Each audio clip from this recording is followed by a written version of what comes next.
चंपा और जयमाला दोनों हथनियां एक दूसरे के बिना कहीं नहीं जाती हैं और ना ही खाना खाती हैं।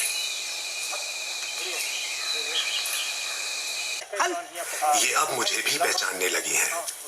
अगर कुछ खाने के लिए ना ले जाऊं तो गुस्से में पैर भी पटकने लगती हैं और हम दोनों ही एक दूसरे का इंतजार करते हैं।